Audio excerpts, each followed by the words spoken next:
The quiet seat in coach. The airplane doors were still open when Keanu walked down the narrow aisle, a small black bag hanging from his shoulder. The morning light from the terminal glass poured across the cabin, mixing with the soft murmur of passengers finding their seats. He could have sat anywhere in first class, but today he didn't want that quiet luxury. Instead, he wanted to feel ordinary again. He wanted to sit where people talked about real life, where exhaustion was honest and unfiltered. So he kept walking until he reached the middle of coach. The air felt warmer there, the space tighter, the chatter more human. A flight attendant looked surprised when he nodded politely and pointed toward an empty seat beside a woman holding a little boy. The woman looked up, tired eyes but gentle features. Her hair was loosely tied and her clothes looked wrinkled, as if she had rushed through the morning. The child beside her clutched a worn-out teddy bear, whispering softly to it. "Is this seat taken?" Keanu asked, his voice calm and respectful. The woman blinked, as if unsure she heard him right. No, it's free," she said quietly, moving her small bag to make space. She didn't seem to recognize him, or maybe she did, but was too tired to react. Keanu smiled and settled into the seat. The boy glanced at him curiously, then hid his face behind the teddy bear. There was something pure about that small moment. A famous actor sitting unnoticed beside a struggling mother and her son, blending into the rhythm of ordinary life. As the plane began boarding, a few passengers from first class passed by, whispering when they noticed him. He nodded politely but didn't say a word. He wasn't there for attention. He was there for silence. After takeoff, the cabin lights dimmed slightly. The mother leaned her head against the window, eyes half closed, trying to stay awake. Her son fidgeted restlessly, tugging at the seatbelt, asking small questions about clouds and sounds. Keanu noticed the woman's trembling hands as she tried to comfort the child. There was exhaustion deeper than sleep in her face, a kind that comes from worry. "You okay?" he asked softly, not wanting to intrude. She hesitated, then smiled weakly. "Yeah, just a long week," he nodded, not pushing further. The boy leaned toward him, curious. "Are you a teacher?" the child asked, his voice innocent and bright. Keanu smiled. "Not really, but I like to learn." The boy grinned, showing a missing front tooth. "My mom says learning makes you strong." "She's right," Keanu said, glancing at the woman. "She sounds very wise." The woman chuckled softly, shaking her head. "Wise, maybe tired," she said. "We're flying home after some hard days." The plane hit a mild turbulence, and the cabin rattled slightly. The woman instinctively grabbed her son's hand. Keanu noticed the fear flicker in her eyes, the way her lips pressed tight, trying not to show it. He leaned slightly closer. "It's okay," he said gently. "Just the wind reminding us we're in the sky." She exhaled slowly. Her son squeezed her hand back, copying her breathing. Something about Keanu's calm tone settled both of them. She didn't know why, but she felt safer in that moment. Minutes passed in silence. The flight attendants served drinks, laughter floated from somewhere behind them, and the world outside turned from white clouds to endless blue. Then, as Keanu glanced toward the woman's lap, he noticed an envelope, crumpled, handwritten, with the name Ethan on it. Her fingers brushed against it absent-mindedly, almost protectively. He didn't ask, but his eyes lingered for a second.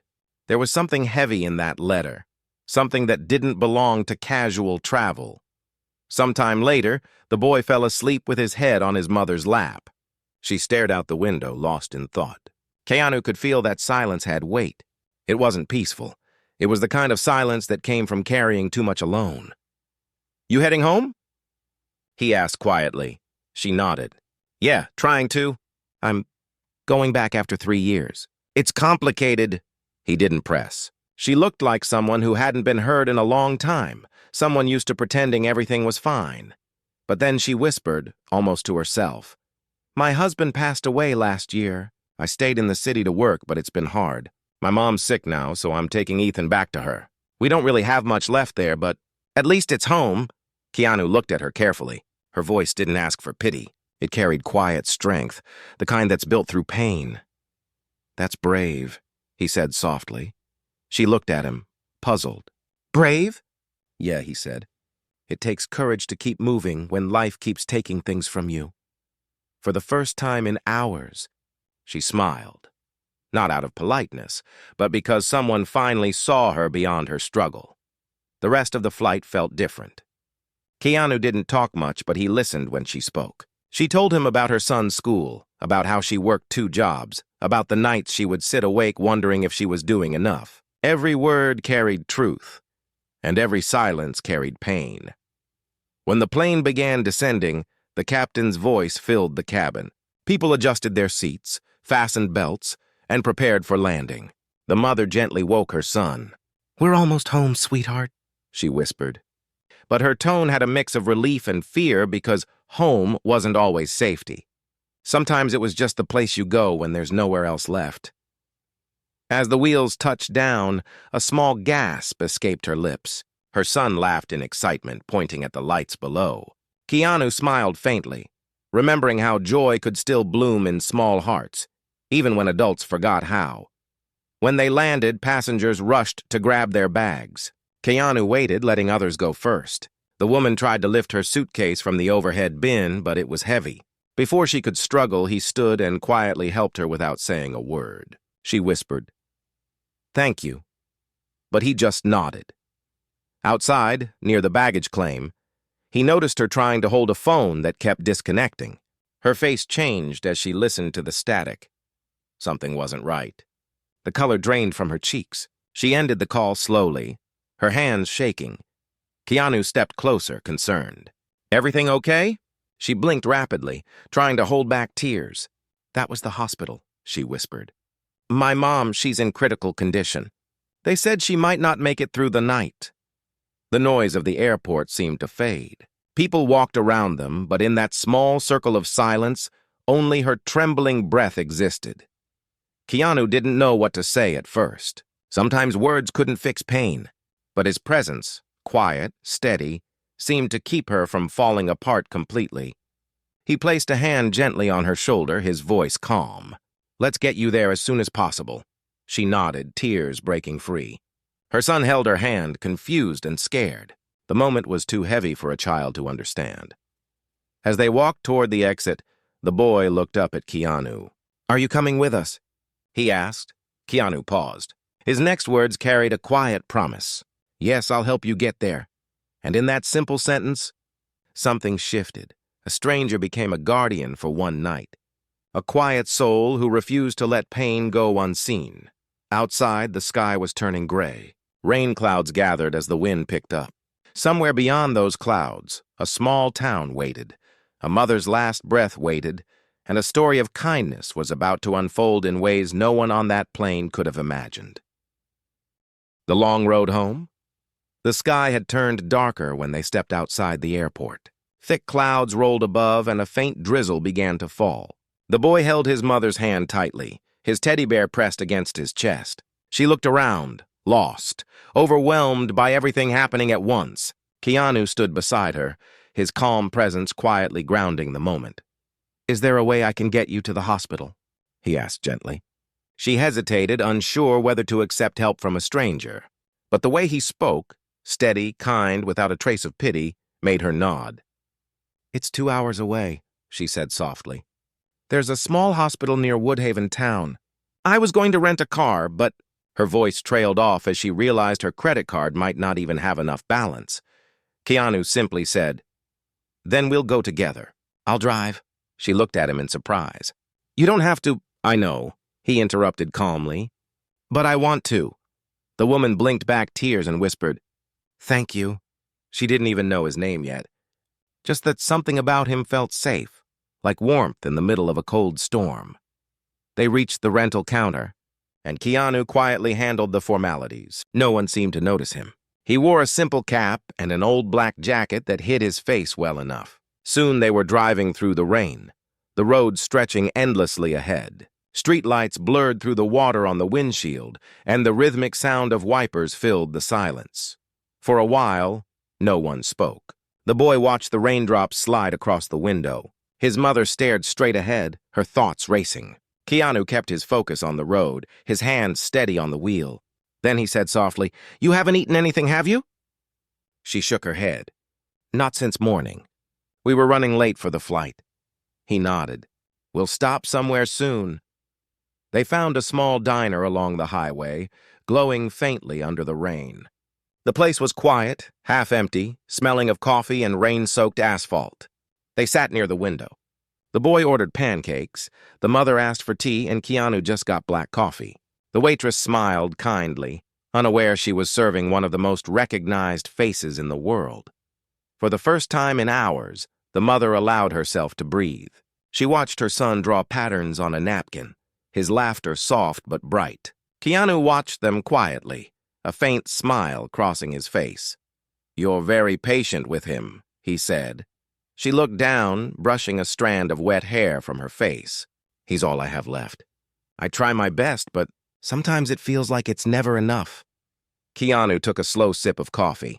Maybe enough isn't about doing everything. Maybe it's about being there even when it's hard. She met his eyes. "You sound like you've been through hard things, too." He didn't answer immediately. His gaze turned distant for a moment, as if a shadow from another life passed through his mind. "Yeah," he said finally. "Everyone carries something. We just learned to walk with it." The boy interrupted their quiet exchange. "Mom, can I have chocolate syrup?" His mother laughed softly. "You already have too much sugar, Ethan. Please." Before she could answer, Keanu smiled and waved to the waitress. "One chocolate syrup, please." The boy grinned widely.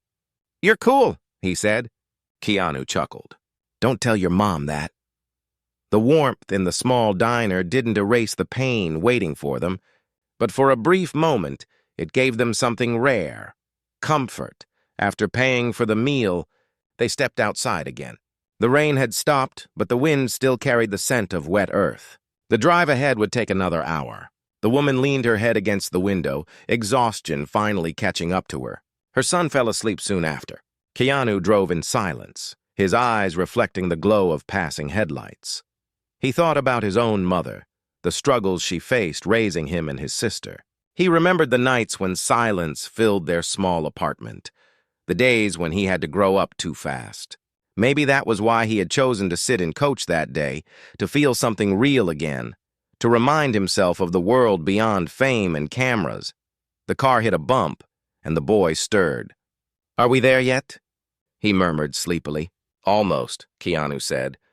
"Will Grandma be okay?" the boy asked. The woman's eyes opened slightly, her voice weak. "She's strong, sweetheart. She's always been strong." But her words trembled. Half an hour later, they reached the town. The roads were narrower, lined with old houses and flickering streetlights. The hospital stood at the edge of a small hill, quiet and dimly lit.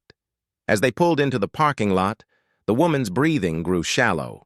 She was scared, not just of what she might find inside, but of facing it alone. Keanu parked and turned to her. "I'll come with you," he said. She hesitated again. "You've already done so much." He looked at her steadily. "Sometimes doing more is what makes it right." They walked into the hospital together. The nurse at the front desk looked up, recognizing the woman instantly. "You're Mrs. Hall, right? Your mother was brought in this afternoon. The doctor's inside with her now." The mother's voice trembled.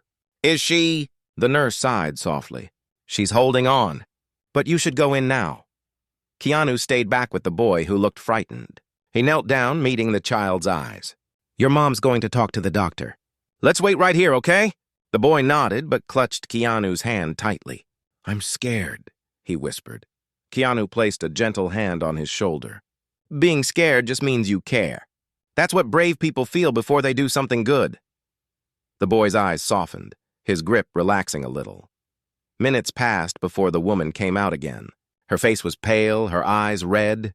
She shook her head slowly. "They don't think she'll make it through the night," she said softly. Keanu stood, his expression steady but full of empathy. "You should go be with her." She nodded and turned to her son. "Stay with him, okay? I'll come back soon." The boy nodded, tears forming but unfallen. She walked down the hallway and disappeared behind the curtain of a hospital room.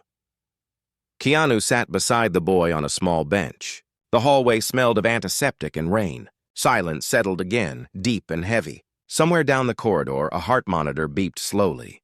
After a while, the boy looked up at him. "Can you tell me a story?" he asked softly.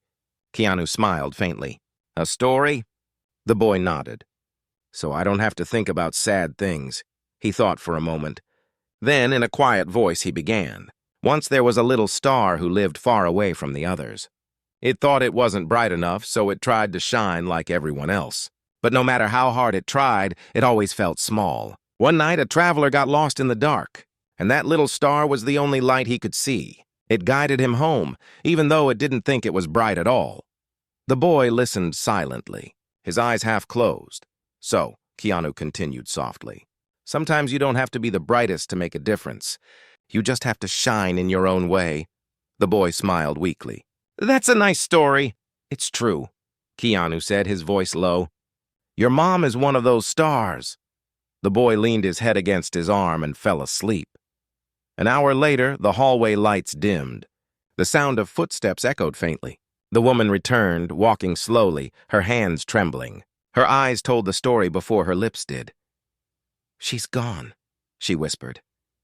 Keanu stood up quietly. No words would have fit that kind of silence. He simply stepped forward and placed a hand gently on her shoulder. She collapsed into his arms, sobbing quietly, trying not to wake her son. Outside, thunder rolled in the distance. Rain began again, soft but endless. As the woman cried against his shoulder, Keanu whispered, You're not alone.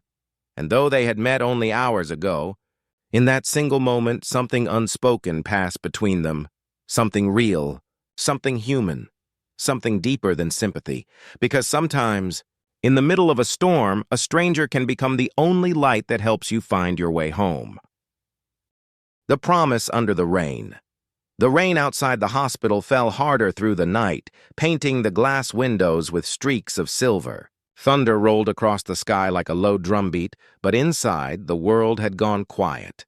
The woman sat beside her mother's empty bed, her son asleep on a chair nearby. She looked at the frail hand she had held moments before it turned still, and tears slid down her cheeks without sound. She wasn't just crying for the loss. She was crying for everything. Every moment she had been too tired to call, every day she told herself there would be time later, every promise left undone. Grief has a way of showing people what love really means only when it's too late.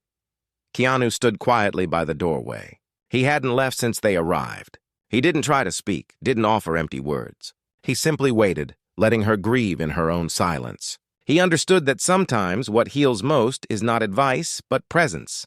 Hours passed. Dawn began to break, the rain easing into a soft drizzle. The hospital lights flickered slightly as the day nurse replaced the night shift. The woman finally stood up, her face pale but calmer. She looked at Keanu, her eyes swollen but sincere. Thank you, she whispered, for staying. You didn't have to, but you did. Keanu shook his head gently. No one should have to face something like this alone. She nodded, her throat tightening.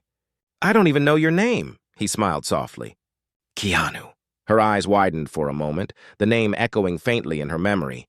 She blinked, realizing who he was. You're Keanu Reeves? She asked in disbelief. He smiled again, quietly amused. Yeah, but tonight I was just someone who wanted to help. She stared at him for a moment, then let out a shaky breath, half a sob, half a laugh. I can't believe this, she said softly. You sat next to me on that plane and I didn't even— It's okay, he interrupted kindly. Sometimes it's better that way. The conversation ended there. Not because there was nothing more to say, but because some truths didn't need to be spoken. After signing the hospital papers, she stepped outside with her son. The morning air was cold but clear. Keanu followed quietly, holding an umbrella over them. Her son clung to her side, still half asleep, confused by everything that had happened. They stood near the parking lot, watching the sun try to break through the clouds. The world looked washed clean, as if life was giving them a fragile new beginning. What will you do now? Keanu asked softly. The woman hesitated. I don't know, she admitted. We'll stay at my mother's house for a while, I guess. But I don't even know how to start over. She was all we had left. Keanu thought for a moment, then said, Sometimes starting over doesn't mean forgetting what we lost. It means building something good in their memory. She nodded, wiping her eyes. You sound like someone who knows what it's like. Yeah, he said quietly. I do. The boy tugged at his jacket. Will you come with us? He asked. His mother smiled faintly. Sweetheart, he has his own life. But Keanu looked at the boy's hopeful eyes and then at the mother's uncertain expression.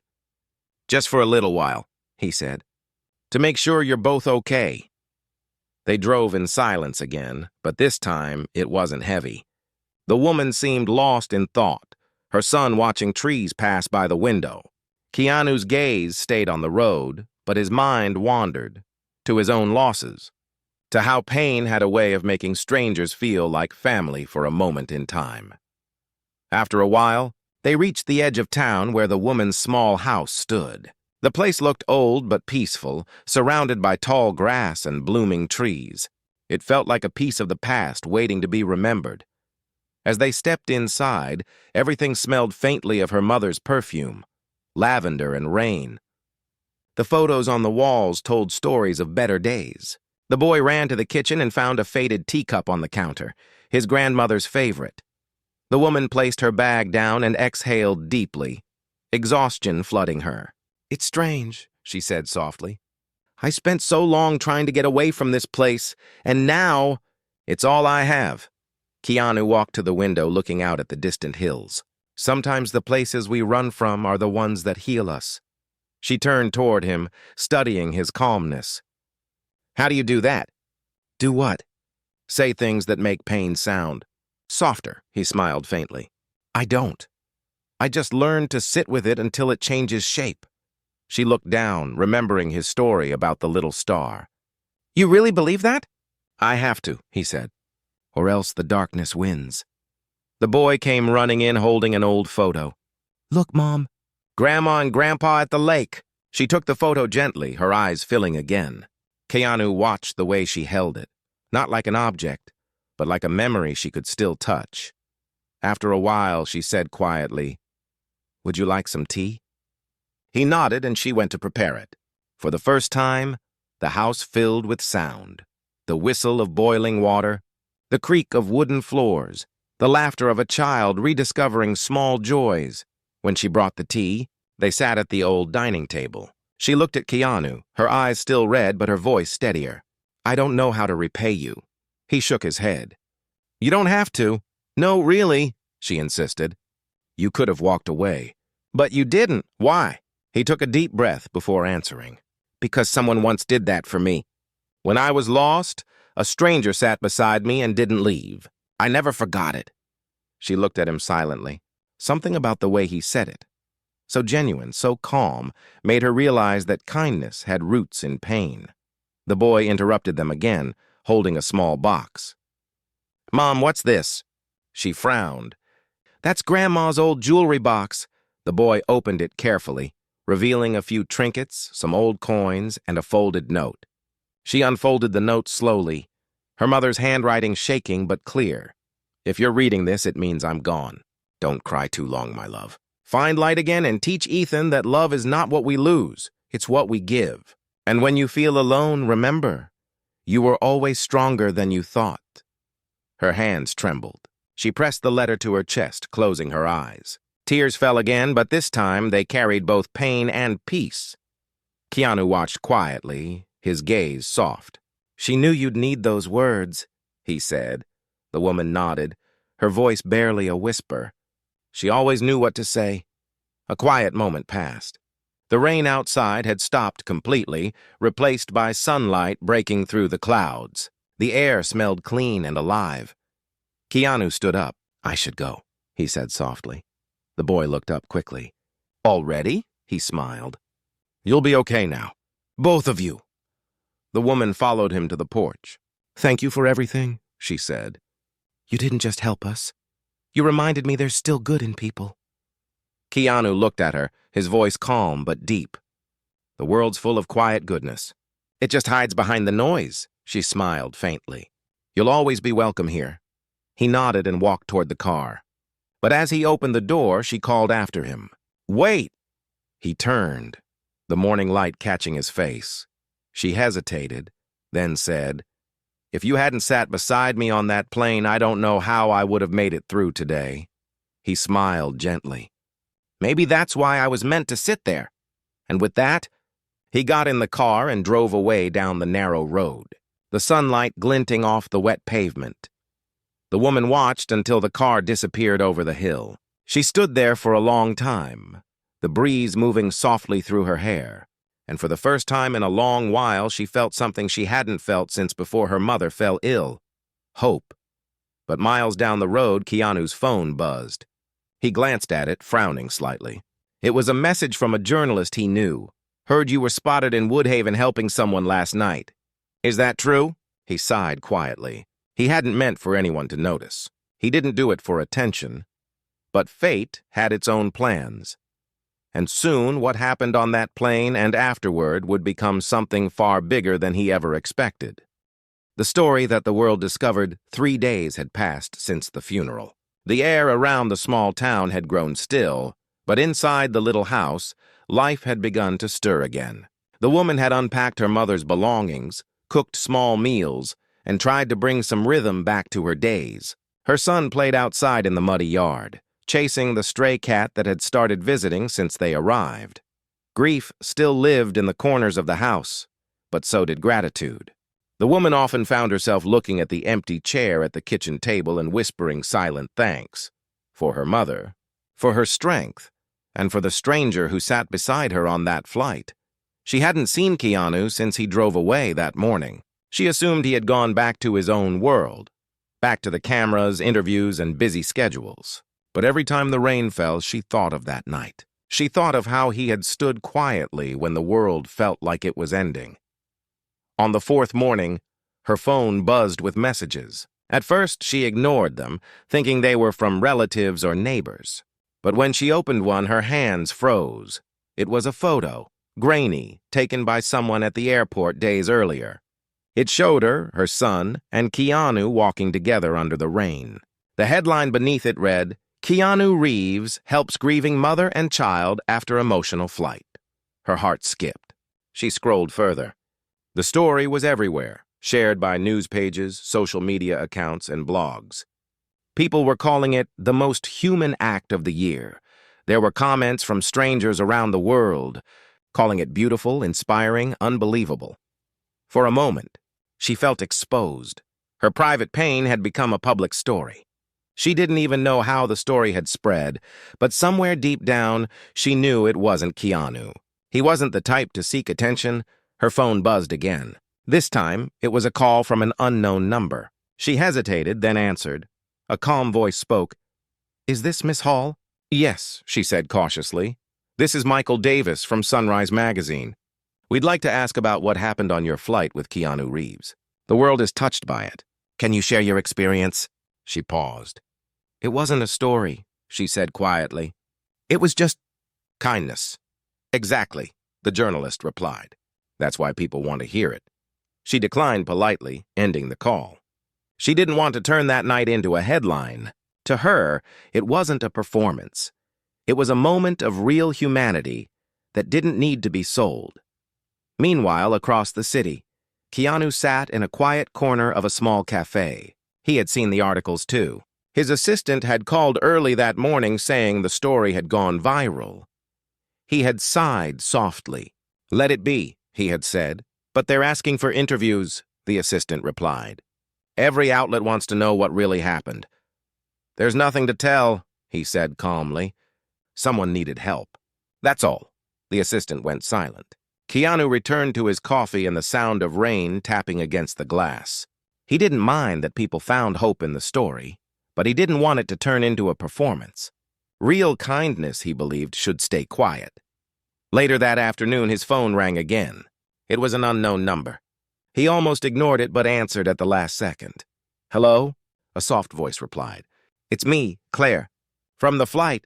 He smiled faintly, recognizing her tone instantly. "Hey," he said. "How are you holding up?" She took a shaky breath. "Better, I think, trying to. But now this story is everywhere. I didn't tell anyone, I swear." "I know," he said gently. "These things have a way of spreading on their own. I feel like the world is watching something that was never meant for them. The world's hungry for real things," he said. "And what happened that night was real. That's why it touched them." She went quiet for a moment, then asked, How do you stay so calm about it? He chuckled softly. You learn that fame is loud, but goodness doesn't have to be. She smiled through her tears. You really live by that, don't you? I try to, he said. Before hanging up, he added, if the noise gets too much, just remember, no one can take away what it really meant for you. Not the headlines, not the cameras, thank you, she whispered. For everything, again. After the call, Keanu leaned back in his chair, watching raindrops race down the glass. He didn't know that his simple gesture had already inspired thousands of people online, strangers posting stories of small kindnesses, passengers helping each other, neighbors reconnecting. But for Claire, the attention had brought unexpected consequences. One evening, as she walked her son home from school, a car slowed beside her. A woman stepped out, a reporter with a camera. Miss Hall, she called. Could we talk? The world wants to know more about how Keanu helped you. Claire shook her head quickly. Please, not now. This isn't something for the news, but the woman persisted. People say he stayed with you until your mother passed. That he even helped with the funeral arrangements. Is that true? Claire froze. The memory of that night flashed in her mind. The soft voice, the steady presence, the moment he whispered, "You're not alone." She didn't answer. She just turned and walked away, holding her son's hand tightly. Inside her home, she closed the curtains and sat on the couch, trembling slightly. Her son looked up. Mom, are you okay? She smiled weakly. Yes, sweetheart. Sometimes people just forget that kindness is supposed to be private. That night, she wrote a letter. She didn't plan to send it, but writing helped her breathe. Dear Keanu, thank you for being human when I needed it most. The world may talk about what you did, but they'll never understand the silence that came with it, the silence that held me together. I hope you know that your kindness didn't just save a moment. It changed how I see people. I see light again. I see hope. She folded the letter and placed it inside her mother's jewelry box, next to the old note she had found days earlier. The next morning, as she walked outside to get the mail, an envelope slipped through the slot. There was no sender name, just a single line written neatly on the front. Keep shining, little star. Her heart stopped. She knew those words. They were from the story he had told her son at the hospital. She opened the envelope slowly. Inside was a small folded note. Sometimes the smallest lights guide others home. Take care of yourself and Ethan. I'll always be cheering quietly from the distance. Kay tears filled her eyes again, but this time they carried warmth, not sorrow. She pressed the note to her chest and smiled. Outside, the sun broke through the clouds, and for the first time since her mother's passing, the house didn't feel empty. It felt watched over, by love, by memory, by quiet kindness.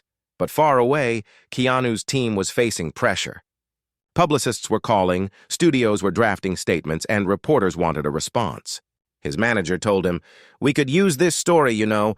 It's great publicity before your next movie." Keanu looked up slowly, his tone calm but firm. "No, we don't use people's pain for promotion. But end of discussion," he said, his voice carrying quiet authority. He knew what fame could do to real moments. He'd seen it twist sincerity into spectacle. Not this time. Yet despite his efforts to stay silent, the story refused to die. It grew, multiplied, turned into something bigger than anyone expected. People began organizing charity drives in Claire's mother's name. Others shared how the story inspired them to help strangers. Keanu saw all of it quietly. He didn't speak about it publicly, but sometimes late at night, he would look at the stars and smile. Maybe the world needed this. Maybe people just needed a reminder that humanity still existed. And in that small town, Claire watched her son sleep peacefully beside his teddy bear. She whispered a quiet prayer. For her mother, for the man who sat beside her in coach, and for every stranger who might one day choose kindness over comfort. But one unexpected letter arrived. The next day, that would change everything again. A letter from Los Angeles with the logo of a major television network. It wasn't just a story now. They wanted to make it into something far larger. The noise around silence. The morning light filtered softly through the curtains when Claire opened the letter. Her son was still asleep, curled up beside his teddy bear. She held the envelope carefully, sensing something different this time. The paper was thick, the logo at the top familiar. An elegant silver mark belonging to one of the biggest television networks in Los Angeles.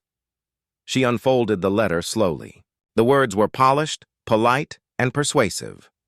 Dear Miss Hall, your recent story with Mr. Keanu Reeves has moved millions across the world. We would be honored to feature you and your son in an exclusive televised interview. We want to share your journey, your strength, and the kindness that touched so many hearts. We believe your story can inspire millions more. At the bottom, there was an invitation to fly to Los Angeles, all expenses paid, first-class tickets, hotel arrangements, and even an appearance fee. For a few seconds, she just stared at the page. Part of her heart swelled with pride. Her mother's words about light and courage echoed faintly in her mind. But another part of her felt uneasy. The story wasn't meant for cameras. It was born in silence, in grief, in humanity too fragile to be performed. That evening, as she sat on the porch watching the sunset, she found herself whispering to the empty sky. What would you do, Mom? The wind moved through the trees like a gentle answer, soft but indecipherable. The next morning, her phone rang again. This time, it was the same journalist who had called earlier, Michael Davis. Miss Hall, he said, you probably saw the invitation. The story's everywhere now. You could make a real difference by speaking out. You could inspire people who are struggling. Claire hesitated. I don't know if it's right, she said quietly. It feels too private. I understand, Michael replied. But people connect to truth, not perfection. You've lived something real, and Keanu Reeves is a global figure. Imagine what it could mean if both of you appeared together. She went silent, staring at the small note still pinned to her fridge. Keep shining. Little star, Michael added. The network says Keanu's team hasn't agreed yet, but they're trying to reach him. They think it would be a beautiful reunion. Her heart tightened. She didn't want to drag him back into this. He had done enough already. Thank you, she said finally, but I need to think about it. After the call, she sat in silence for a long time, the invitation still open on the table. Her son ran in, his laughter echoing through the house. Mom, look! I found Grandma's locket in the garden. She turned and smiled, taking the small pendant from his hand. Inside was a faded picture of her and her mother when she was little. She closed it gently. Thank you, sweetheart. That means a lot. Are we going to the big city again? He asked. She looked at him. Maybe. I don't know yet. Later that night, in a quiet apartment miles away, Keanu sat at his desk reading a similar letter. His manager had left it there along with a note. This could be good for your image. The studio says it aligns perfectly with your upcoming project. He sighed, leaning back in his chair. The room was dim, lit only by a single lamp. Beside him lay a worn notebook filled with sketches and thoughts, scribbled lines about kindness, loss, and how the smallest choices can ripple across the world. He picked up his phone and called his manager. I'm not doing the interview, he said simply. Keanu, listen, his manager began. You don't have to make it commercial. Just tell your side. People love you for being humble. This would reinforce that. If humility needs an audience, Keanu said calmly, then it's not humility. But the network says, tell them I said no, he interrupted, his tone firm but gentle. Let the story live quietly. It doesn't belong on television. There was a long pause. Then his manager sighed. You're impossible sometimes. Keanu smiled faintly. Maybe that's a good thing. After the call, he stared out the window. The city lights below looked like constellations scattered across the ground. He wondered how Claire was handling the sudden attention, how her son was coping with strangers knowing their story. The next day, Claire received another call, this time from a representative of Keanu's foundation. Miss Hall, Mr. Reeves asked me to reach out, the woman said kindly. He wanted me to let you know he's turning down the media offers. He thought you might be feeling pressured. Claire exhaled in relief. Please tell him thank you. I didn't want to be on TV either, the woman smiled. He figured as much. He also wanted me to tell you something. Truth doesn't need to shout. Claire laughed softly. That sounds like him. After the call, she walked to her garden. It was a small patch of wildflowers her mother had planted years ago, now blooming again after the rain. She sat there for a long time, thinking about everything that had happened. The plane, the hospital, the letter, the news. She realized something powerful. While the world had been talking about the story, she had been quietly living the real ending of it, learning how to stand again, but fate wasn't done weaving its threads. A week later, a car pulled up outside her house. A woman stepped out holding a large camera bag, followed by a man carrying sound equipment. "Miss Hall," the woman called, smiling politely. "We're from Sunrise Magazine. We're not here for an interview. We're here to deliver something." Claire frowned, but walked closer. "Deliver what?" The woman handed her a sealed envelope. "This came from Mr. Reeves. He asked us to bring it in person." Claire opened it carefully. Inside was a short handwritten note and a small check folded behind it. "For Ethan's education and for your new beginnings. Please accept it quietly, not as charity, but as friendship. Sometimes, helping someone's tomorrow is the best way to honor yesterday. Kay." Claire's eyes filled with tears. She held the paper close, her fingers trembling. She wanted to call him, to say thank you, but there was no number, only his initials, and the quiet understanding between two souls who had met by chance and changed each other forever. As she stood there, the journalist smiled. "There's more," she said softly. She handed over a small, framed photo, the one someone had taken that night at the airport. The picture showed Keanu holding the umbrella, her son asleep in her arms, and her face lifted toward the rain. The woman said, "He wanted you to have this. Said it was the night you both learned what grace really means." Claire's tears fell freely now. "Please tell him. I'll never forget." As the journalist left, she placed the photo on the mantel beside her mother's candle. It glowed faintly in the afternoon light, like a memory preserved in stillness. That evening, she sat by the window with Ethan. They watched the sky turn gold, the clouds melting into the horizon. "Mom," Ethan whispered, "do you think we'll see him again?" She smiled gently. "Maybe not in person. But he's out there somewhere, doing good things quietly. Like a superhero?" She chuckled softly. "No, sweetheart. Just a good man." Meanwhile, across the ocean, Keanu stood on a film set. The director was calling instructions, lights were flashing, and people were moving everywhere, but he wasn't really there in spirit. During a break, he stepped aside, watching the sunset bleed across the sky. For a moment, the world fell silent again, just like that night on the plane. He thought about Claire and Ethan, about how grief had turned into courage, how a single moment of compassion had rippled outward into countless others. His assistant walked up beside him. "You know," she said, "that story changed a lot of people. They're donating to families, helping strangers, being kind again. It's like the whole world needed a reminder." Keanu nodded slowly. "Maybe we all did." He looked out toward the horizon one last time. "The world doesn't need louder heroes," he said softly. "Just quieter hearts." And as the cameras began to roll again, his reflection in the glass faded behind the sunset. Humble, calm, and human, in a small house miles away, Claire whispered the same words to her sleeping son, unaware they were thinking the same thing at the same time. But soon, one unexpected letter would arrive, one that neither of them saw coming.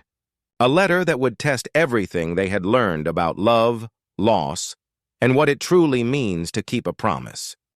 The letter that never faded. The morning sunlight spilled gently into the small wooden house, filling it with golden warmth. The air smelled faintly of tea and rain-soaked grass. Claire sat at the table, reading through her mother's old letters. Weeks had passed since the chaos of interviews, headlines, and messages. Life was quiet again, soft, humble, and full of slow healing. Ethan was outside, building a small fort near the garden, his laughter echoing across the field. Each day felt a little lighter than the last. Claire was learning how to breathe again, how to smile without guilt, how to believe that life could still hold gentle surprises. Then, as she turned the last page of her mother's notebook, something fell out.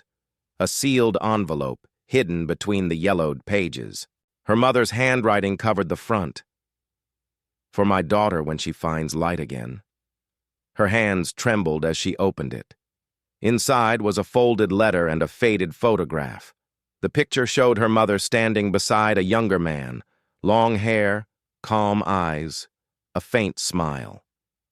Claire frowned, squinting. For a moment, she couldn't believe it. The man looked exactly like Keanu. Her heart began to race. She unfolded the letter, her eyes scanning the words slowly, carefully, as if afraid to miss even a single breath of meaning. My dearest Claire, if you're reading this, it means you've walked through darkness and found your way back to the light. There is something I never told you, something that might make you see kindness in a new way. Many years ago, before you were born, I worked part-time at a small cafe in Toronto. One evening, a quiet man came in after closing hours. He looked lost, like the world had turned too heavy for him. He sat at the corner table, ordered nothing, and just stared at the rain. When I asked if he was okay, he said he just needed a place where no one expected him to be strong. We talked for hours. About life. About pain.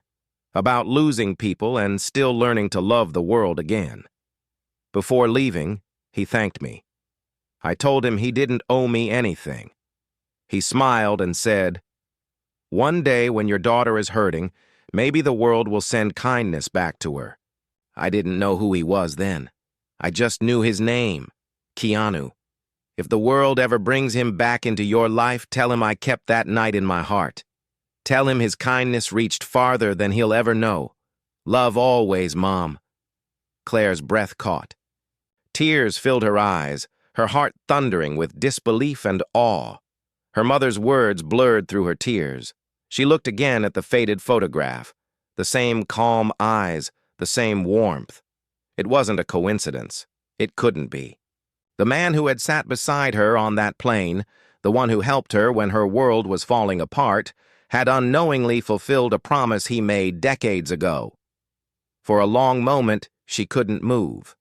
She just sat there, her hands trembling over the letter. Then, softly, she whispered, "You found me, Mom. Through him, you really did." Outside, the wind shifted, brushing through the flowers in the garden. It felt almost like a presence, like her mother was smiling through the sunlight. Later that afternoon, Claire took a deep breath and wrote a new letter. "Dear Keanu, you once told me that sometimes we just need to walk with pain until it changes shape. I think it finally has. I found something my mother left behind. She met you once, long ago, before I was even born. You told her that kindness always finds its way back. I think you were right. Maybe this was the circle closing, not by fame, not by fate, but by love. Thank you for being her promise fulfilled." With gratitude, Claire, she sealed the letter and mailed it to the address listed on the envelope from his foundation. She didn't know if he would ever read it or if it would even reach him, but something inside her felt complete. Meanwhile, in Los Angeles, Keanu was on set, between takes. His assistant walked over, handing him a few envelopes. Among them was one without a sender's name. He opened it idly and froze as he read the first few lines. His heart tightened. Memories flickered, an old cafe in Toronto, rain tapping against the glass, a gentle woman behind the counter telling him, "The world still has good people, you just have to look for them." He remembered her laugh, her kindness, her eyes that carried both sadness and strength. He hadn't known her name then. But now, through her daughter's letter, the pieces fell together like fate completing a forgotten melody. He closed his eyes, exhaled slowly, and whispered, "So it was her." For a long time he sat silently, the noise of the film set fading away. Then he took out a small notebook, the same one he had been writing in for years, and wrote something on a blank page. Kindness always returns, sometimes through time, sometimes through generations, sometimes through strangers who were never strangers at all. He tore the page out, folded it neatly, and placed it inside an envelope addressed to Claire. A few days later, when she received it, she opened it under the golden evening light. There was no signature, just that single line in his handwriting, written with calm certainty. She smiled, tears falling freely. Ethan ran to her, curious. "Mom, is it from him?" She nodded. "Yes, it's from a friend." He tilted his head. "What does it say?" She read it aloud slowly, softly like a prayer. "Kindness always returns." The boy smiled. "Like a boomerang?" She laughed through her tears. "Yes, exactly like that." They stood together at the window, watching the sunset spread across the sky in orange and gold. The same light that had followed them since that flight, the same warmth that had carried them through every storm. That night, after putting Ethan to bed, Claire lit a small candle beside her mother's photograph. The flame flickered gently, casting soft shadows across the room. She whispered, "Thank you, Mom. And thank you, Keanu." In the quiet that followed, the candlelight danced, and it felt as though the world itself was breathing with her, a rhythm of peace, of healing, of love that had come full circle. And somewhere far away, standing beneath a quiet sky, Keanu looked up at the same stars. The wind brushed his face, carrying the faint scent of rain. He closed his eyes and smiled, knowing that sometimes the universe didn't need to shout when it wanted two souls to meet. It only needed silence, timing, and a little faith. Because in the end, the truest stories aren't written by fate or fame. They are written by people who choose kindness when no one is watching. And this was one of them.